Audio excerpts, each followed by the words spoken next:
আসসালামু আলাইকুম ওয়া রাহমাতুল্লাহি ওয়া বারাকাতুহু। সবাই কেমন আছেন? আশা করছি সবাই ভালোই আছেন, আর আমিও আপনাদের দোয়ায় আমিও ভালো আছি।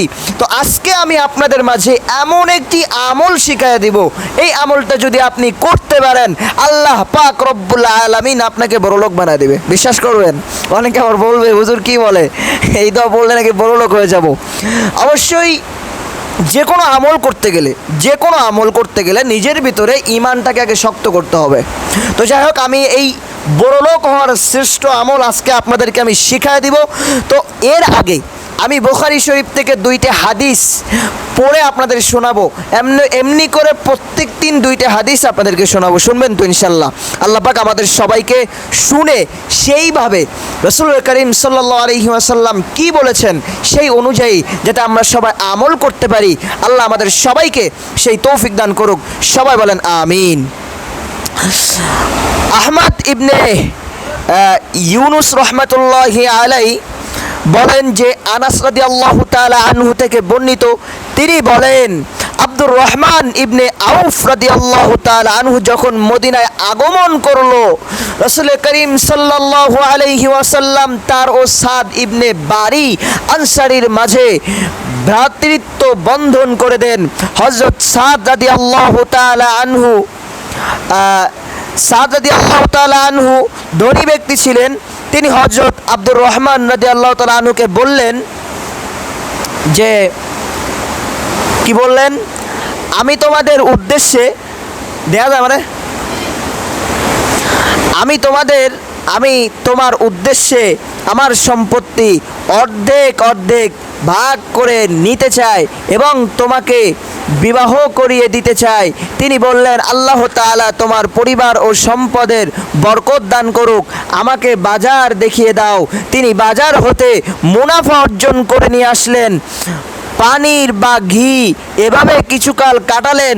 একদিন তিনি এভাবে হাসলেন যে তার গায়ে বিয়ের মেহেদির রঙের চিহ্ন লেগে আছে।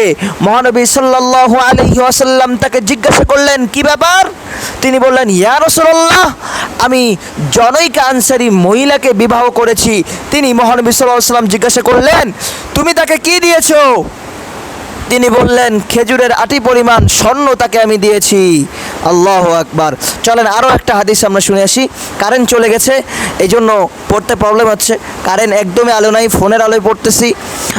আব্দুল্লাহ ইবনে মুহাম্মদ রহমাতুল্লাহ আলাইহি বলেন যে হযরত ইবনে আব্বাস রাদিয়াল্লাহু তাআলা আনহু থেকে বর্ণিত, তিনি বলেন, উকাই মজিন্না ও ফুল মাজাজ নামক স্থানে জাহিলিয়াতের যুগে বাজার ছিল। ইসলামের আবির্ভাবের পরে লোকেরা ওই সকল বাজারে যে গুনাহ মনে করতে লাগলো, ফলে আল কোরআন মাজিদে আয়াত নাজিল হলো, তোমাদের রবের অনুগ্রহ সন্ধানে তোমাদের কোনো পাপ নেই। ইবনে আব্বাস রাদিয়াল্লাহু তাআলা এই আয়াতের সঙ্গে হজের মৌসুমে কথাটুকু পড়লেন। সুবহানাল্লাহ। তার মানে যাই হোক, আমরা 2টা হাদিস শুনলাম। এই 2টা হাদিস অনুযায়ী আপনারা কি বুঝেছেন অবশ্যই কমেন্ট করে বলবেন।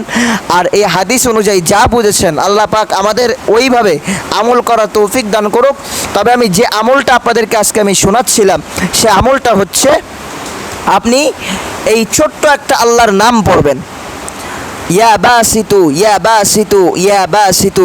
এই নামটা আপনি 10 বার পড়বেন, 10 বার ফু দিয়ে, 10 বার পরে হাতে ফু দিবেন, হাতে ফু দিয়ে তারপর মুখে বোলায়া দিবেন। এরকমভাবে আপনি আমলটা করতে থাকবেন।